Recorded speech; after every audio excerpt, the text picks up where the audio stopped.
ताकत अर्थात बल या फिर हमारी शक्ति जो सबके अंदर होता है लेकिन कभी उसे पहचान नहीं पाते। ताकतवर को ही नियति के यहाँ जगह मिलती है, कमजोर की यहाँ कोई जगह नहीं। इस बात में अगर किसी को शक हो तो वह समय आने पर केवल पछताएगा और कुछ नहीं। और यह बात भी सच है कि कुछ लोग जिंदा रहने के लिए खाना खाते हैं और कुछ सिर्फ जीभ के स्वाद के लिए खाना खाते हैं, और जो जैसा खाता है, जैसा सोचता है, वह ऐसा ही बन जाता है।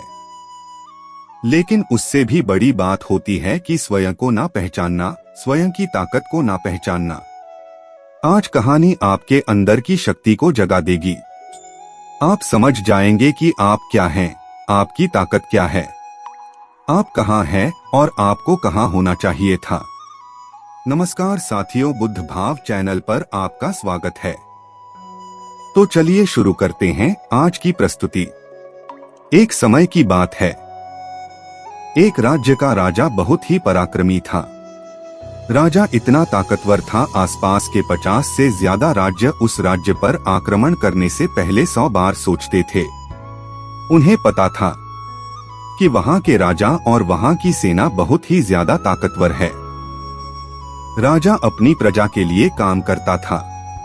प्रजा के लिए जो सबसे फायदेमंद चीज होती उसी चीज का फैसला लेता। लेकिन जब राजा अपने घर की तरफ देखता तो उसे बहुत चिंता होती। उस राजा के 2 पुत्र थे। बड़ा वाला पुत्र बहुत ही ज्यादा ताकत और था। वो हर चीज का हुनर सीख चुका था। तलवारबाजी हो, भाले से खेलना हो या आग से खेलना हो, वो हर तरह की चालबाजी से वाकिफ था। उसे जो भी चीजें सिखाई जाती वो बहुत ही जल्दी से सीख जाता। सभी राज्यों के लोग यही कहते हैं कि यही राजा का उत्तराधिकारी बनेगा। और एक छोटा पुत्र था जो बहुत ही ज्यादा कमजोर था। वो कुछ भी नहीं सीख पाया, न तलवारबाजी सीख पाया, न ही युद्ध की रणनीतियां सीख पाया। वह हमेशा से आलस में पड़ा रहता। राजा को यह बात बहुत तकलीफ देती। राजा चाहता था कि दोनों बच्चों को बराबर राज्य मिले, क्योंकि दोनों तो मेरे ही हैं। केवल राजा को पता था कि ये तो बच्चा कमजोर है, ये इसकी गलती नहीं है, लेकिन इसका कुछ करने होगा, तभी ये दूसरे जैसा पराक्रमी बन पाएगा। यही सोचते हुए राजा अपने छोटे पुत्र को एक बौद्ध भिक्षु के आश्रम में ले गए। राजा अपने पुत्र को उसी आश्रम में ले गए जहां पड़ोसी राजा ने अपनी शिक्षा ग्रहण की थी। उन्हीं बौद्ध भिक्षु के पास अपने पुत्र को ले गया और उसे कहने लगा, गुरुदेव, मैं चाहता हूं कि मेरा बच्चा आपसे शिक्षा ग्रहण करे। यह कभी भी कुछ भी सीखना नहीं चाहता। मेरा दूसरा बेटा बहुत ही बड़ा पराक्रमी है, राज्य को आज भी संभाल सकता है और ये हमेशा से मेरा चिंता का विषय बना है। मैं क्या करूं, इसको भी अपने दूसरे पुत्र की तरह बड़ा बना। तो मैं चाहता हूं कि दोनों पुत्रों को बराबर का अधिकार मिले। मैं किसी के साथ भेदभाव नहीं करना चाहता। यह बात सुनकर वो गुरुदेव कहते हैं, मैं जानता हूं राजा, इस पुत्र को क्या हुआ है। तुम कुछ दिन के लिए इसको यहीं पर छोड़कर चले जाओ। मैं तुम्हें आश्वासन देता हूं कि जब तुम वापस आओगे तो तुम्हें ये पुत्र नहीं, इसे की जगह कोई और दिखेगा जिस पर तुम विश्वास कर पाओगे, क्योंकि गुरुदेव बहुत बड़े आत्मज्ञानी थे। उस पुत्र को देखकर यह समझ गए थे कि इस बच्चे को क्या तकलीफ है और इसे कैसे पराक्रमी बनाया जा सकता है, क्योंकि वह एक राजा का खून था। बस उसे इसी बात का एहसास करवाना था। राजा वहां पर अपने बच्चे को छोड़कर चले जाते हैं। उसके बाद वह से उसी आश्रम में रहने लगा। बहुत दिन बीत गया, लेकिन गुरुदेव सही समय का इंतजार कर रहे थे। एक दिन वो गुरुदेव शिष्य से कहते हैं, चलो आज मैं तुम्हें कुछ दिखाना चाहता हूँ। उसके बाद उस बच्चे का हाथ पकड़ते हैं और एक पहाड़ी पर लेकर जाते हैं। उस पहाड़ी पर ले जाकर वह गुरुदेव कहते हैं कि आज मैं तुझे जो सिखाने वाला हूँ वह तुम्हें ध्यान से सीखना होगा, क्योंकि यदि तुमने आज नहीं सीखा तो जिंदगी में कभी कुछ भी नहीं कर पाओगे। क्योंकि अब तुम्हारे घर जाने का वक्त आ चुका है। मैं तुझे यह एहसास करवाना चाहता हूँ कि तुम इस धरती पर क्यों आए। उसके बाद वह गुरुदेव कहते हैं, जरा ऊपर ध्यान दो। उसे ऊपर एक चील दिखाई देती है जिसने पंजे में अपना बच्चा पकड़ा हुआ था। और वह ऊपर आकाश में जाती है, इतनी ऊंची जाती है कि बादलों को चीरकर ऊपर चली जाती है और वहां पर जाकर वो अपने बच्चे को छोड़ देती है। गुरु और वो शिष्य उस चील को ध्यानपूर्वक देख रहे थे। वो चील अपने बच्चे को छोड़ देती है। उसका बच्चा पत्थर की भांति नीचे जमीन पर आने लगता है। वो जब नीचे आने लगा तो अपने पंखों को पसारने लगता है। उसके पंख नहीं खुलते और वो एक गोल पत्थर की तरह नीचे गिरने लगता है, जैसे वो नीचे गिरने ही वाला होता है। ऊपर से एक पंजा आता है और उसे पकड़ लेता है और वो पंजा उसकी माँ का होता है। उसके बाद वह माँ फिर उसको पकड़ कर ले जाती है, फिर उसको आकाश में ले जाकर वहीं से छोड़ देती है। चील ऐसा कर रही थी तभी गुरुदेव शिष्य का हाथ पकड़ते हैं और एक पेड़ ले पास लेकर जाते हैं। उस पेड़ के ऊपर चील का घोंसला था। उस घोंसले में उस शिष्य को दिखाते हैं कि इस घोंसले को ध्यान से देखो, इसी में उस चील का बच्चा रहता है। अब इस पेड़ को ध्यान से देखो, इस पेड़ पर कितने फूल है, लेकिन फिर भी इस घोंसले में एक भी फूल नहीं है।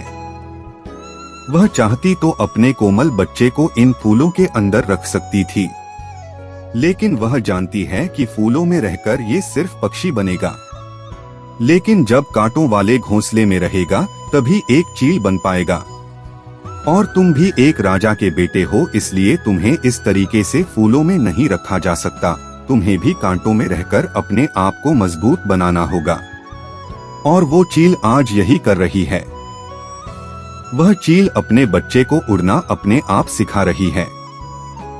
वो बार बार जाकर अपने बच्चे को नीचे पटक रही है ताकि वो उड़ना सीख सके। वो जिस चीज के लिए पैदा हुआ है, जहाँ पर पैदा हुआ है, वह सब वह माँ अपने बच्चे को सिखाना चाहती है, उसको एहसास कराना चाहती है। यदि वो किसी दूसरे पक्षी की योनि में पैदा हुआ होता तो ये सब उसे करना नहीं पड़ता। वो अगर फूलों में पैदा हो जाता तो फूलों में खत्म हो जाता। लेकिन चील अपने बच्चे को फूल नहीं चील बनाना चाहती है ताकि वह ताकतवर बन सके। जीवन का यही नियम है, जो बलशाली होता है वही जिंदा रहता है, लेकिन जो कमजोर होता है वह एक दिन बलशाली के हाथों मारा जाता है। यही इस चील की चिंता है। वह चील अपने बच्चे को सिखाकर ही मानेगी। ठीक इसी प्रकार तुम भी एक राजा के बेटे हो। तुम भी अगर ये हुनर नहीं से पाओगे तो एक दिन मारे जाओगे। यह सब देखकर शिष्य को बहुत कुछ सीखने को मिला। उसने कहा, गुरुदेव मुझे कुछ एहसास हो रहा है। मुझे पता है कि मैं एक राजा का बेटा हूँ, लेकिन मैं इस तरीके से जिंदा क्यों नहीं रह सकता। उसके बाद गुरुदेव उस शिष्य को पकड़कर आश्रम में लेकर आते हैं और वहां पर कहते हैं, मैं तुझे कुछ बातें सिखा रहा हूँ जो पूरी जिंदगी अपने जीवन में याद रखना। चील से तो तुमने बहुत कुछ सीखा है। तुम चील के बच्चे की तरह तो नहीं उड़ सकते ना, पर चील के बच्चे के जैसे बन तो सकते हो ना। आखिर तुम एक इंसान हो, तुम्हें इंसान की तरह ही अपने शरीर को बनाना होगा। आज मैं तुझे कुछ बातें बता रहा हूँ जो तुम्हें अपने घर जाकर करनी है। तभी तुम पराक्रमी राजा बन पाओगे, अपने शरीर को स्वस्थ रख पाओगे, क्योंकि राजा कभी बीमार नहीं पड़ता। और तुम्हें यदि बीमार नहीं पड़ना है तो तुम्हें इस बातों का हमेशा ध्यान रखना होगा। पहली बात तुम्हें ध्यान रखनी है, हमेशा सुबह जल्दी उठना। और तुम एक इंसान हो, इसलिए तुम्हारे लिए 6 से 8 घंटे की नींद बहुत है। इससे ज्यादा कभी मत सोना। और राजा का जो हुनर एक पराक्रमी राजा में होने चाहिए, सुबह जल्दी उठकर तुम्हें वह सीखना है। सुबह जल्दी उठकर तुम्हें योगा का और प्राणायाम का अभ्यास करना है। अपने शरीर को जितना तुम्हें स्वस्थ रखना है, उससे भी ज्यादा तुम्हें अपने अंदर की शक्ति को भी स्वस्थ और अच्छा रखना है। अपनी मानसिक शक्ति को भी इतना ही बढ़ाना है, और यही मानसिक शक्ति तुम्हें ध्यान से मिलेगी।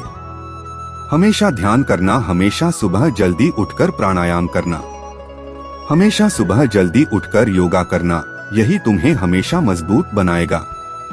और यदि तुम किसी दिन सुबह जल्दी नहीं उठते हो तो एक तरीका अपनाना, इससे तुम बहुत जल्दी सुबह उठ पाओगे। किसी दिन यदि तुम 10 मिनट लेट हो जाते हो तो उस दिन अपने शरीर पर एक कोड़ा मरवा देना। यदि दूसरे दिन 20 मिनट लेट हो जाते हो तो 2 कोड़े मरवा देना। देखना 4 या 5 दिन में तुम उस समय उठोगे जिस समय तुम उठना चाहते हो। दूसरी बात, हमेशा ध्यान रखना, भरपूर व स्वस्थ खाना खाना। कभी भी ऐसी चीज मत खाना जो तुम्हारे शरीर को नुकसान पहुंचाती हो। हमेशा तुम स्वस्थ खाना खाना, जैसे कि सब्जियां, फल, दूध, दही, और यही होता है असली भोजन। हमेशा यही भोजन करना। जीभ के स्वाद के लिए तुम ऐसी चीज मत खाना जो तुम्हारे शरीर को नुकसान पहुंचाती हो। और अगली बात जो तुम्हें ध्यान में रखनी है, यदि तुम्हारे मन में कोई ऐसी बात हो जो तुम्हें चिंता में डाल रही हो तो वह अपने घर परिवार में कहना।